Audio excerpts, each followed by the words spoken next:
can fly.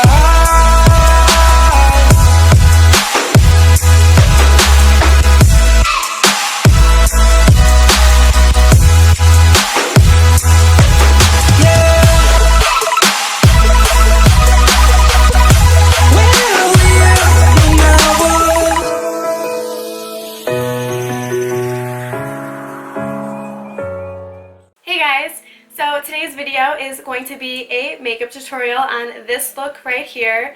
I feel like I haven't done a makeup tutorial in such a long time, even though it's only been a week, but that is because the past 3 videos I did were 2 product review videos and a drugstore haul, and my channel is primarily makeup tutorials, so it was definitely different for me to do those types of videos. So I really wanted to come back with a makeup tutorial for you guys. If you are new to my channel, then welcome. I hope you guys are here to stay. Please like this video and subscribe to my channel for any videos in the future. If you are interested in seeing how I achieved this makeup look, then please keep watching. The first thing that we're doing today is concealing. So I am taking one of my favorite concealers. This one is from Maybelline, and it is their Fit Me concealer. I am currently using the shade 25 medium because I am a little bit on the tanner side. However, 20 light, I believe, is the shade, is very beautiful. It has a beautiful yellow undertone if you are a little bit lighter than me. I always like to apply my concealer underneath the eyes, on the forehead, on the cupid's bow, and on the chin just to highlight, and I always blend it out with my damp beauty blender.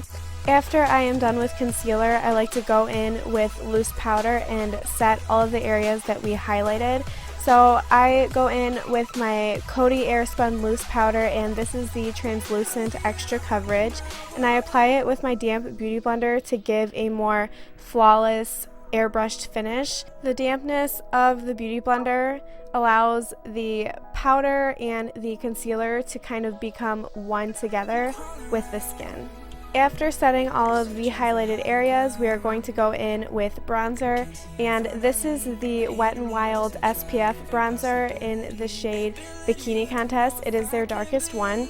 It does have a little bit of a red undertone. It is very, very warm, but I think it gives a beautiful sun-kissed look to the skin during the summertime.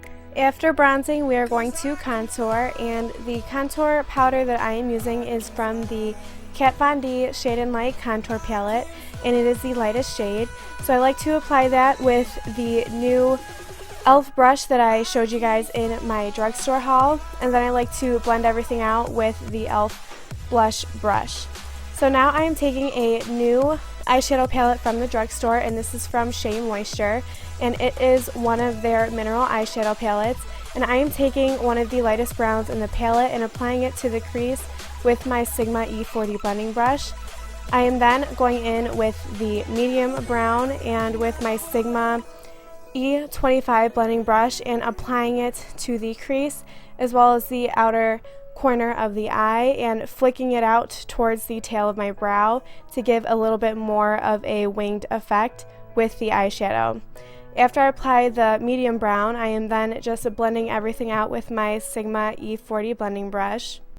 And once again, I am taking the lightest brown shade and applying it to the lower lash line as well as the outside border of the winged out eyeshadow on the upper lid with our Sigma pencil brush.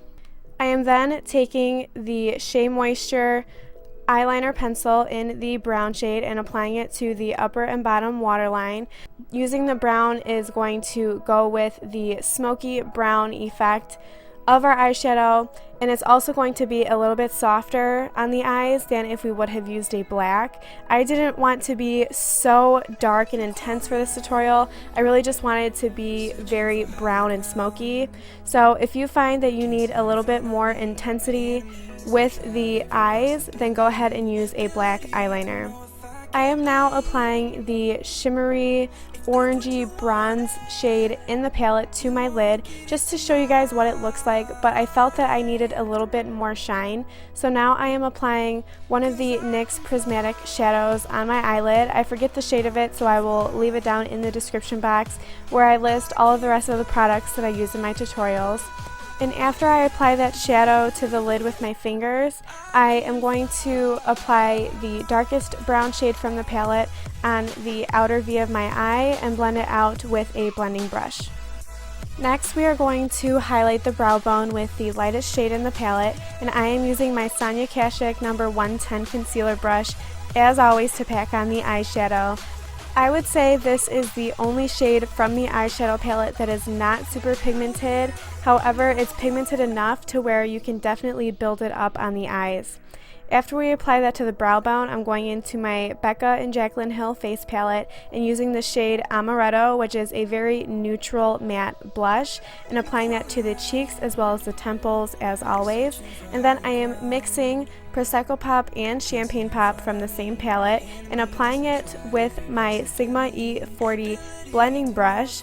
I made sure to wipe it off first, and I'm applying it with this brush to be a little bit more precise so the highlight doesn't end up all over the place, since this highlight is very, very intense.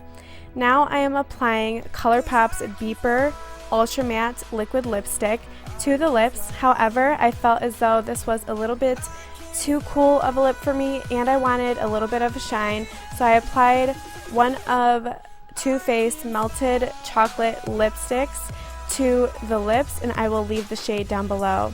I hope you guys enjoyed this tutorial. Don't forget to like and subscribe, and I hope to see you all next time. Bye guys.